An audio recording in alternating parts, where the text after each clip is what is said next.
মৰমৰ মোৰ প্ৰিয় ছাত্ৰ ছাত্ৰীসকল, তোমালোকৰ পৰীক্ষাৰ আহি পাবৰে হ'ল। পঢ়া শুনা কেনেকুৱা চলিছে? নিশ্চয় ভালেই চলিছে। আজি তোমালোকে এটা গুৰুত্বপূৰ্ণ সময়ৰ মাজেৰে পাৰ হৈ আছা, পৰীক্ষাৰ প্ৰস্তুতিৰ সময়।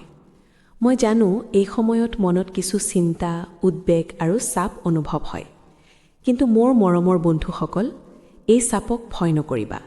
ই তোমালোকৰ শক্তিৰ চিন। তোমালোকে যিমান পৰিশ্ৰম কৰিছা, তাৰ ফল নিশ্চয় ভাল হ'ব। আজি মই তোমালোকলৈ কেইটামান ব্যৱহাৰিক পৰামৰ্শ আগবঢ়াম, যিয়ে তোমালোকক পৰীক্ষাত সফলতা লাভত সহায় কৰিব। প্ৰথমতে, এটা সঠিক পৰিকল্পনা বনোৱা। পৰীক্ষাৰ আগতে এটা সময়সূচী তৈয়াৰ কৰা। প্ৰতিদিনে কোনবোৰ বিষয় পঢ়িবা, কিমান সময় দিবা, সকলো লিখি থোৱা। যেনে ৰাতিপুৱা সতেজ মনত কঠিন বিষয়বোৰ পঢ়া আৰু সন্ধিয়াত সংশোধন কৰা। এই পৰিকল্পনা অনুসৰি চলিলে তোমালোকৰ সময় নষ্ট নহ'ব আৰু সকলো পাঠ্যক্ৰম সময়মতে শেষ হ'ব। দ্বিতীয়তে, স্বাস্থ্যৰ যত্ন লোৱা। পৰীক্ষাৰ আগতে ৰাতি জাদি পঢ়ি থকাৰ পৰা বিৰত থাকা। প্ৰতিদিনে অন্ততঃ ৭-৮ ঘণ্টা টোপনি লোৱা। স্বাস্থ্যকৰ খাদ্য খোৱা, ফল-মূল, শাক-পাচলি, পানী বেছি খোৱা। প্ৰতিদিনে কিছু সময় ব্যায়াম কৰা বা খোজকাঢ়ি অহা। মনটো সতেজ থাকিলেহে তোমালোকে ভালদৰে মনোযোগ দিব পাৰিবা। আৰু হয়, মাজে মাজে বিৰতি লৈ গভীৰ উশাহ লোৱা বা মেডিটেশ্যন কৰা, ই চাপ কমাব।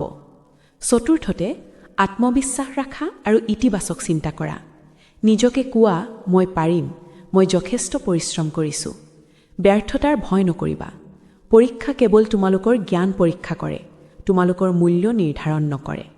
যদি কোনো বিষয়ত দুৰ্বলতা অনুভৱ কৰা, তেন্তে সেইটোত অধিক মনোযোগ দিয়া।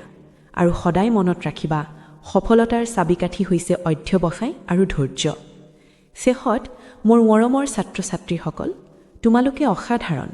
তোমালোকৰ সপোনবোৰ ডাঙৰ আৰু এই পৰীক্ষা কেৱল সেই সপোনৰ দিশে এটা সৰু খোজ।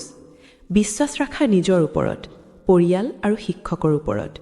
তোমালোকে নিশ্চয় সফল হ'বা। শুভকামনা। পৰীক্ষাত তোমালোকৰ শ্ৰেষ্ঠ প্ৰদৰ্শন কৰা। ভগৱানে তোমালোকৰ মংগল কৰক। জয় হওক তোমালোকৰ।